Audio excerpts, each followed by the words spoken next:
What is बैंकार्ट legion या हिल-सैक्स legion.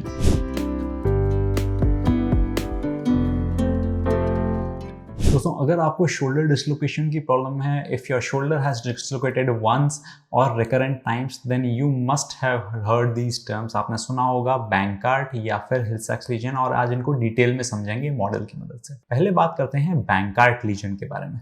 दोस्तों, बैंकार्ट legion दो तरीके का हो सकता है, एक सॉफ्ट टिश्यू बैंकार्ट और एक बोनी बैंकार्ट। सॉफ्ट टिश्यू बैंकार्ट के मतलब आपके कंधे में जो बोन के आगे जो कैप्सूल एक कॉम्प्लेक्स होता है, एक स्लीव होती है, एक कुशन होता है जो बचा के रखता है बॉल को बाहर जाने से। अगर मैं ऐसे रोटेट कर रहा हूं तो बचा रहा है उसको बाहर निकलने से, वो अगर फट जाता है तो उसको बोलते हैं बैंकार्ट लीजन। मतलब यूजुअली ये सॉफ्ट टिश्यू होता है, इसके साथ बोन का पार्ट नहीं आता है पहली बार जब होता है। तो अगर हम इस मॉडल की मदद से देखें तो ये हमारी कंधे की बोन है, ये हमारा शोल्डर का ब्लेड है, ये हमारी हसली है या क्लैविकल बोन है या ब्यूटी बोन जिसको बोलते हैं।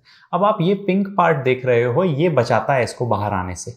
तो अगर ये सिर्फ पिंक पार्ट जो है अगर ये डैमेज हो जाता है तो इसको बोलते हैं सॉफ्ट टिश्यू बैंकार्ट। अगर इसमें ग्लिनॉइड वाली हड्डी, मतलब ये जो प्याली वाली हड्डी होती है, इस हड्डी का पार्ट भी डैमेज हो जाता है तो उसको बोलते हैं बोनी बैंकार्ट। और फिर हम परसेंटेज देखते हैं कि जो पूरी प्याली है उसका कितना परसेंटेज डैमेज हो गया। ऐसी कंडीशन जनरली हमें मिलती है रिकरेंट शोल्डर डिसलोकेशन, मतलब मल्टीपल टाइम्स, एक से ज्यादा बार आपका कंधा निकल गया है तो हमें बैंकार्ट जो है बोनी मिलता है। और इसमें कई बार हमें बोनी प्रोसीजर करना पड़ता है, जिससे एक कॉमन बोनी प्रोसीजर हो गया लटार्जर प्रोसीजर।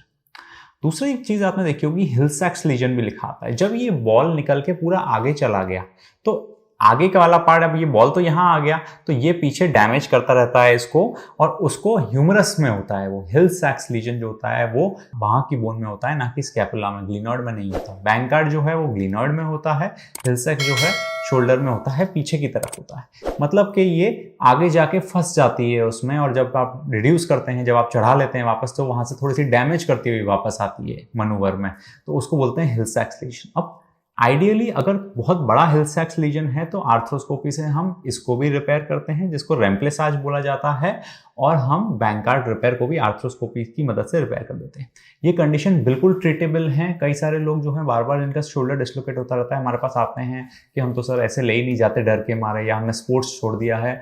बिल्कुल ऐसा करने की जरूरत नहीं है, आप नॉर्मल लाइफ पे आ सकते हैं आर्थ्रोस्कोपी की टेक्निक से।